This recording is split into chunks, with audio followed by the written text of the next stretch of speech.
ဒီနေ့အခမ်းအနားလေးကတော့ကျမတို့မန္တလေးတိုင်းဒေသကြီးကိုပိုင်ကျောင်းများအသင်းရဲ့10နှစ်ပြည့်တင်းလုံးကျွတ်အစည်းအဝေးကြီးလည်းဖြစ်ပါတယ်ရှင်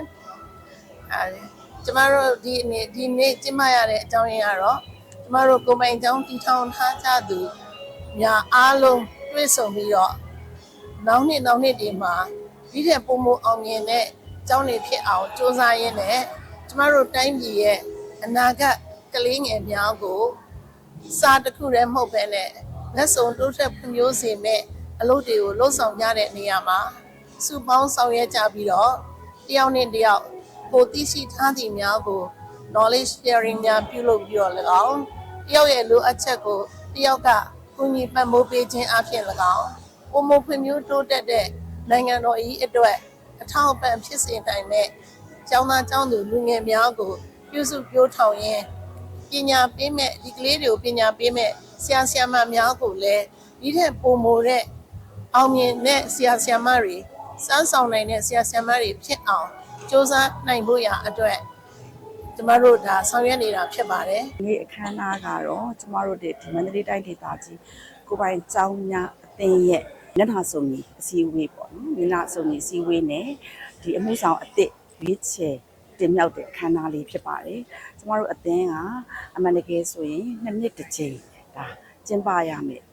ပွဲလေးဖြစ်ပါတယ်အခုကတော့ကျမတို့မကျင်းပဘူးဒါ၄နှစ်ပေါ့နော်အခုတော့ဒါ၄နှစ်မြောက်မှာပြန်လည်ပြီးတော့စတင်ကျင်းပတာဖြစ်ပါတယ်ရှင်ကျမတို့ဒီအသင်းကိုစချင်းမှာကျမတို့ရည်ရွယ်ချက်ဒါ3ရက်ဒီလုပ်ငန်းစဉ်17ရက်နဲ့ဖွဲ့စည်းထားတယ်ပေါ့နော်အခုယနေ့မှာတော့ကျမတို့အသစ်ဒီရည်ရွယ်ချက်က9ရက်နဲ့လုပ်ငန်းစဉ်10ရက်ဆိုပြီးတော့ဒီခေတ်နဲ့အညီလျော်ညီအောင်ပြန်ပြီးတော့ရေးဆွဲပြင်ဆင်ရေးဆွဲပြီးတော့ဒါဆောင်ရွက်သွားမှာဖြစ်ပါတယ်ရှင်โอเคဒါဒီကျမတို့ဒီကိုပိုင်ကျောင်းအသင်းကဒီမန္တလေးတိုင်းဒေသအတွင်းမှာရှိတဲ့ကျောင်းတွေအားလုံးရဲ့ဒါဒီကျောင်းသားလူငယ်တွေဒီပညာဓာတ်တွေဝေးထုတ်တဲ့နေရာမှာပေါ့နော်ဒီအားလုံးပူးပေါင်းဆောင်ရွက်သွားဖို့နောက်ပြီးတော့ဒီနိုင်ငံကပေါ်ထုတ်နေတဲ့ဒီအရေးကြီးတဲ့ပညာရေးကဏ္ဍတစ်ခုကိုပေါ့ကျမတို့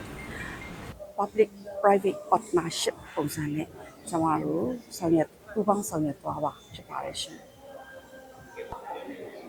ဒီအသင်းကိုပိုင်ကျောင်းအားလုံးဝင်တင်တာပေါ့နော်ကျမတို့ဒီကိုပိုင်ကျောင်းအားလုံးဝင်တင်နေဆိုတာကကိုပိုင်ကျောင်းအားလုံးရဲ့အကျိုးစီးပွားရဲ့ပြီးတော့ကျောင်းတွေအားလုံးကနေမှာပူးပေါင်းပြီးတော့ဖွင့်လှစ်တဲ့ပညာရေးမြင့်တင်မှုသင်တန်းတွေအားလုံးကိုလည်းအသင်းဝင်များမှာတက်ခွင့်ရှိမှာပါရှင်ပြီးတော့ဒီကျမတို့နိုင်ငံတော်ကချမှတ်ထားတဲ့မူဝါဒတွေအကုန်လုံးကိုကျမတို့ information တွေအစပေါ့နော်ကျမတို့ဒီ private school association ရဲ့မှာသတင်းဖြန့်ဝေတာမျိုးပေါ့နော်ကျမတို့မသိလိုက်တဲ့ကျောင်းတွေကိုသတင်းဖြန့်ဝေတာမျိုးတွေပြုလုပ်ပေးတဲ့အတွက်ဒီအသင်းကိုဝင်ရပြင်အကျိုးကျေးဇူးများစွာ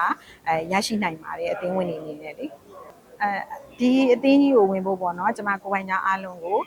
မေတ္တာရက်ခံအကျဉ်းပြုပါတယ်ရှင်ဘာဖြစ်လဲဆိုတော့ဒီအသင်းကြီးဝင်ခြင်းအပြင်ကိုပိုင်ကျောင်းတစ်ချောင်းနဲ့ရက်တီရုံမကဘူးကျောင်းအားလုံးပေါင်းပြီးတော့အသင်းရဲ့ပေါ့နော်ဒီကျောင်းတွေရဲ့ကိုပိုင်ကျောင်းတွေရဲ့အကျိုးစီးပွားနဲ့ကိုပိုင်ကျောင်းတွေရဲ့စိတ်ချလုံခြုံမှုတွေပြီးတော့အသင်းတွေရဲ့နိုင်ငံတော်အစိုးရတက်အားပေါင်းပူးပေါင်းကူညီမှုတွေကိုပါဝင်ကူညီဆောင်ရွက်ပြီးတော့ဥပဒေနဲ့အညီကျမတို့ကိုပိုင်ကျောင်းတွေနေထိုင်ပြုမှုပြီးတော့မှအကြောင်းတွေကိုဖွင့်လှစ်ခွင့်ရတဲ့အတွက်ပေါ့နော်အများကြီးအကျိုးကျေးဇူးလည်းရှိပါတယ်ဝင်ဖို့လည်းဖိတ်ခေါ်ပါတယ်ရှင်